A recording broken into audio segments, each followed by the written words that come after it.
What's up, troopers? We're here for another TFT mini. Today we are covering Stormtroopers. The Stormtroopers are, of course, the starting core in the Imperial starter set, and just like Rebel Troopers, have been around since day one. And unlike the Rebel Troopers, that only got a slight downgrade actually when New Legion came about, which is to say that their melee dice went from the previously surprisingly effective black dice with surging in melee to now white dice surging in melee. Otherwise, they have the same old You say as is slight too. nerf, but man, that hurt a lot. I mean, yeah, it's true. Well, I think we're gonna get to the reason why it would have actually been kind of scary if they kept the old melee dice. Sure. But yeah, they still have precise one. They're still courage one, one health. The old speed two, surge into hits. It's sort of the slight opposite of rebels in the sense that their baseline offense is not quite as good, but their baseline defense is a bit better. And whereas they're also the opposite of the rebel troopers. It's like poetry, it rhymes, where they benefit from aim tokens, whereas rebel troopers benefit from dodge tokens. One thing that of note there, though, is that the rebel troopers can generate their own dodge tokens, and the stormtroopers have to sit there and take an aim action to benefit from their aim tokens. So, I guess like before we get into the upgrades, like what do you think is the most important thing to cover about stormtroopers, Mike? The most important thing to cover about stormtroopers is always be moving, even though you really you want to take advantage of the precise keyword. There's a lot of ways to do that. I Yes. would recommend like exemplar, getting aims on exemplar units and like sharing them is probably the easiest of the ways to do that. But don't fall into a trap where you're like, I need to sit here to aim and shoot. We've Right. talked about it at length in our other minis. Keep moving, and your stormtroopers will be a lot better. Absolutely. Um, and along those same lines, if you want to keep moving, then just like where you will often need to think of what the sources of your aim tokens are going to be if you are concerned with generating those, you probably also want to be considering how you will keep the stormtroopers moving, given that they have courage one. Uh, Luckily for you, if you're playing Empire, you have stormtroopers. Is that there are a decent number of sources of the compel keyword, which will definitely keep them moving. The like we're talking about Krennic, we're talking about DTS 16, and then perhaps most importantly, we're talking about Commander Vader, who can compel any core unit in the Empire. When you put all those together, there's a lot of Empire lists that are going to have stormtroopers that maybe starting to build up a fair few number of suppression tokens, but they are going to be able to keep moving because somebody is telling them to do so. There are some sources of inspire in Empire, the customizable commander especially, but in a way that it almost feels antithetical. Yeah, yeah. I wouldn't put my eggs in that basket. Yeah, Compel is definitely, and to some degree, like there's also access to Ruthless on Gideon.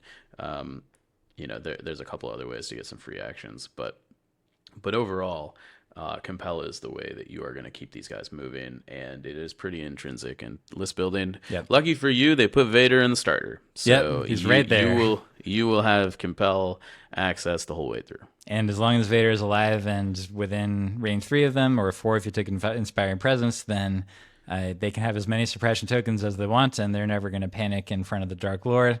So it's not super uncommon to be in a situation as an Empire player where you have usually like one core unit that has like seven suppression tokens on it because been compelling it and they've been taking shots and it's just like still motoring in there, still contesting points because they are just too scared of the big man with the cloak.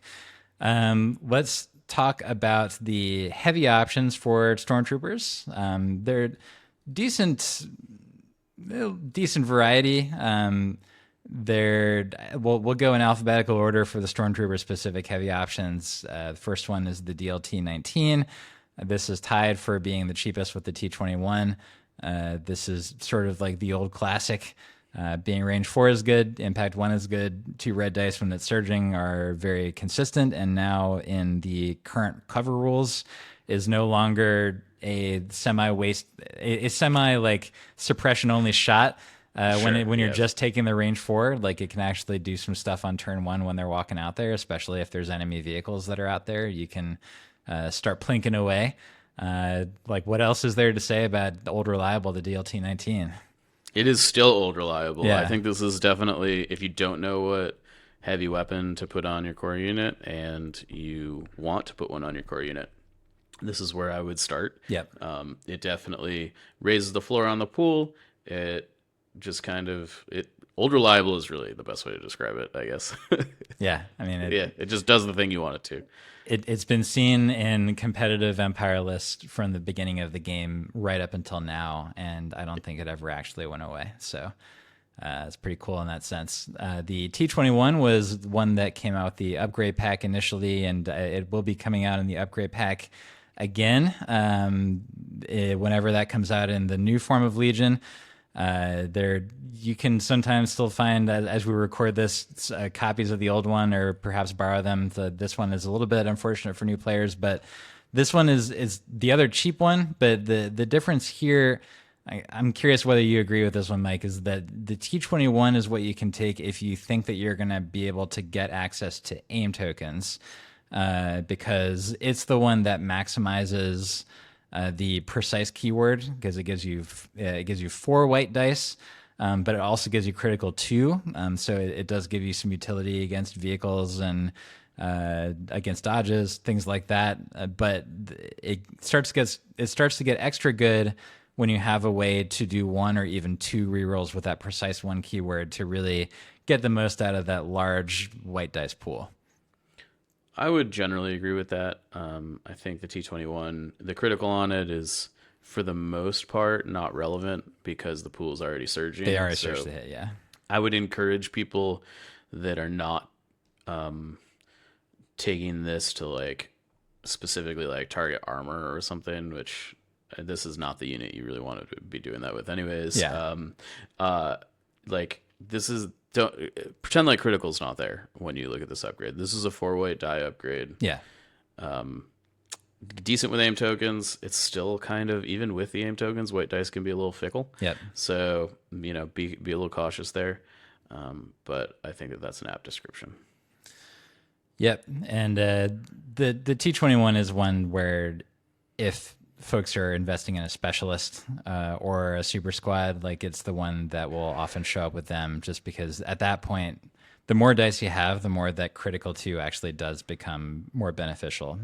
We'll get to that in a second. So on the back half, we have the slightly more expensive. None of them are actually all that much different in cost. It's 20 versus 22 as we record this. But the HH12, Mike, this had a moment in late Legacy with Blizzard Force in particular, funny enough. Otherwise, like now, cumbersome truly is unfortunately a very limiting keyword. It's nice that it doesn't expend anymore. Because it used to do that, right? It did. Yeah. Well, it was a tap and exhaust. Right. Yeah. Right. Yeah. I should say it exhausted, not expended, but it's still cumbersome. Like Impact 3 is good and all, but and adding 3 white dice is 3 black dice. Or three black dice is sort of similar to the 2 red dice that you get with the DLT 19, but the DLT is not cumbersome. That's the most important thing, and then B, that's all. The DLT is also range 1 to 4 instead of the 2 to 4 that the HH12 is, which is limiting in its own way. I just don't think it's worth it at this point. It's funny, if this didn't have cumbersome on it, it would probably be the best weapon here. Right. But because it does, it's the worst. Yeah. Which it's in a weird situation. I think if you are looking to take the HH12 and put impact into your Stormtroopers, which I'm going to be honest, I don't think you should do, but if that's a choice that you want to make, I think you should be looking to try and take advantage of the Garrison Advantage card alongside it in prepared positions this unit. And I really don't recommend it. I don't think you're going to find a lot of success, but it is an option you have. Yep. And then rounding out the list is the RT97C. This is sort of it's like the most versatile one with the highest dice in the sense of it is range 1 to 4. It has 4 dice, 1 red and 3 white, but then it doesn't add any extra keywords on top of that. So it's just giving you extra dice that has the same surge to hit that they normally have.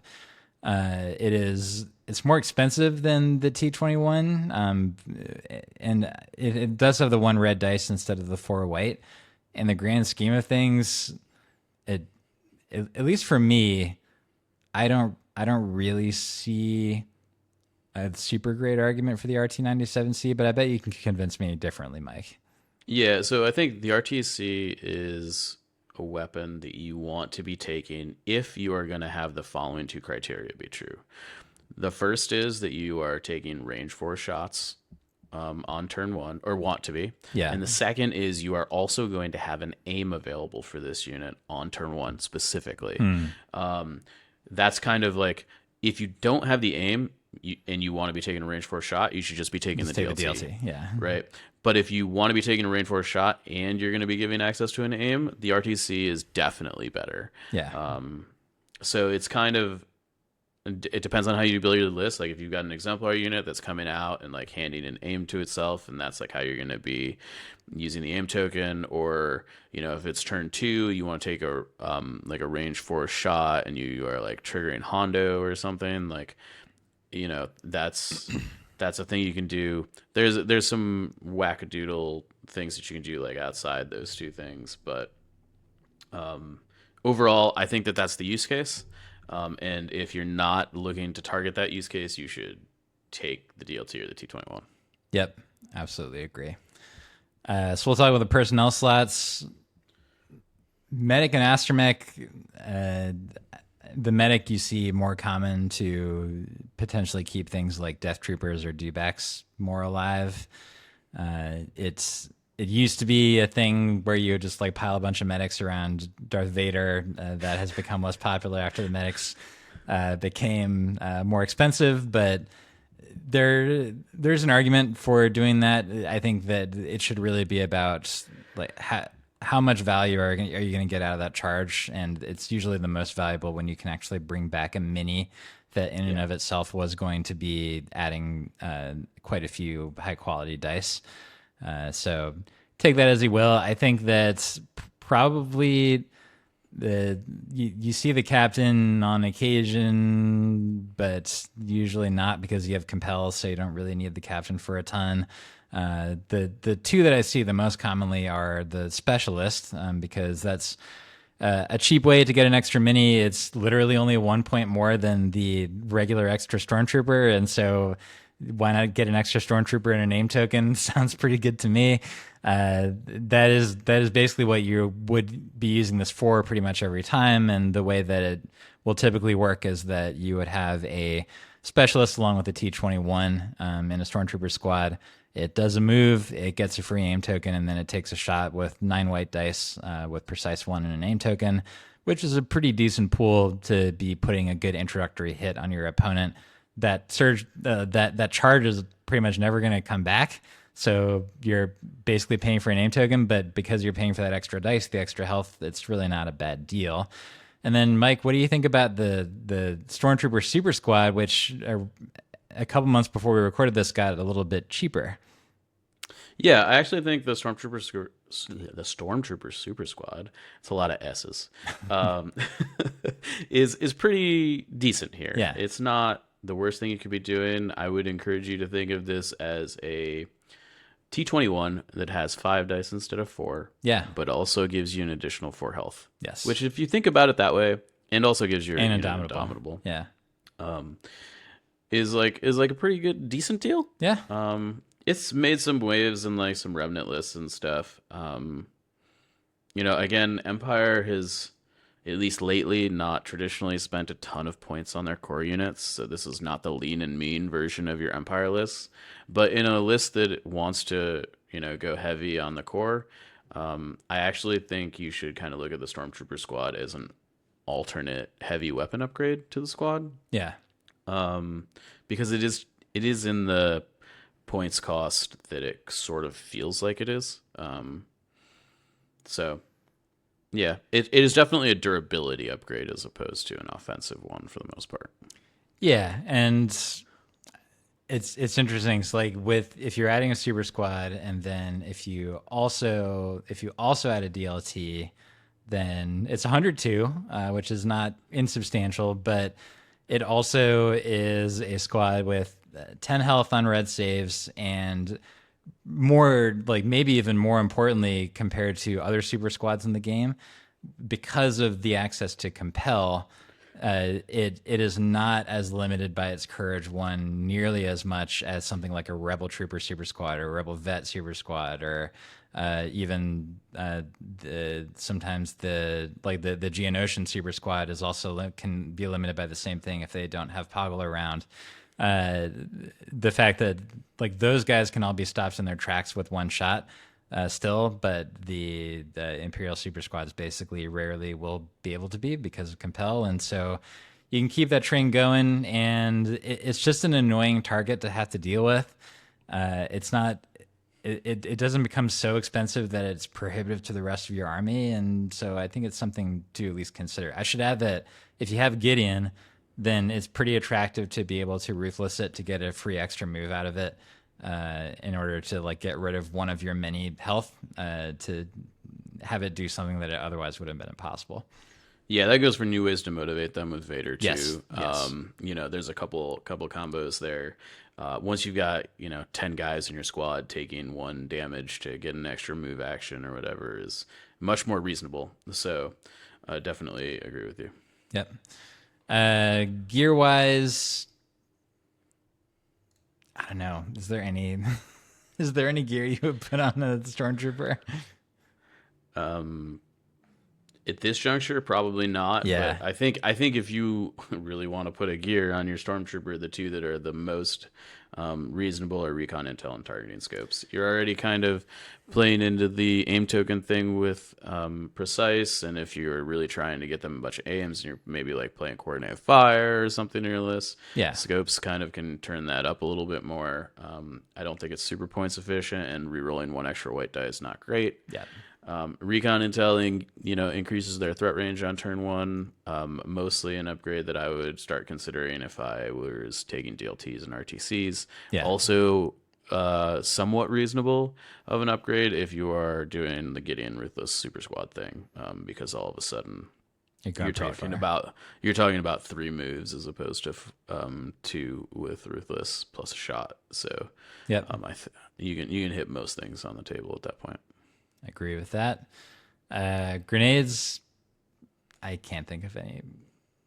I can't think of any Literally grenades. pretend like this slot is blank. Yeah, You don't need them. Move on. Get them out of here. I will say, I guess the one, if you're going to take a grenade on your storms, smoke grenades is the one that is probably most reasonable. Yeah, probably. I mean, because that can help the rest of your army as well. So it's not the worst thing in the world. And then Imperials have sort of a secret extra slot sometimes. In this case, it is in a secret extra slot, which is to say that Imperial March is a relatively new upgrade as we record this that allows them to always go an extra speed on their second move. And then also you can expend the card to discard it to give them charge. I think that Imperial March is okay on Stormtroopers. Like charge situationally can be good in many contexts, and then having them be extra fast is certainly not nothing. I would say that their cousins, the Snowtroopers, get so much more out of Imperial March than they do. And even the Scout Troopers and Remnant get so much more out of Imperial March than Stormtroopers do that by comparison, it seems like a rough way to spend 6 points, but I don't know if you think I'm missing anything. I think if you're going to take this upgrade on Stormtroopers, you are basically all in on an Alpha Strike on turn 1. Yeah. And you are like doing Ruthless and the Recon Intel thing, Yeah. or one of them, right? You want to be able to get 2 moves in a shot with this to really utilize the range potential. Like speed 2, speed 3 into a shot is like actually like a pretty far, you know. Yeah. And speed 1, speed 3, speed 2 into a shot is also it's pretty far. Yeah, So that goes across the entire board, I think. yeah, like Yeah. with room to spare. Yes. So you know, there are things you can do with this. It does get quite expensive at Yeah. that point, but this is definitely an upgrade that you're probably only taking if you are really investing into the Stormtrooper squads, which means you're taking the super, you're taking a heavy, and you're probably also like backing them up with Gideon for Yep. Ruthless. So Absolutely. Well, I think that's about all we need to say about Stormtroopers. They continue to be a presence of the game, and they always will be. Like you're going to see them around, you're going to find utility for them. So you just need to know what their limitations are, and then you can make them a valuable but not necessarily valued by your commander part of your Imperial army. So hopefully this helps folks out in terms of building that army. If you like what we're doing here, please do consider checking out our Patreon, and we will see you at the next TFT Minute.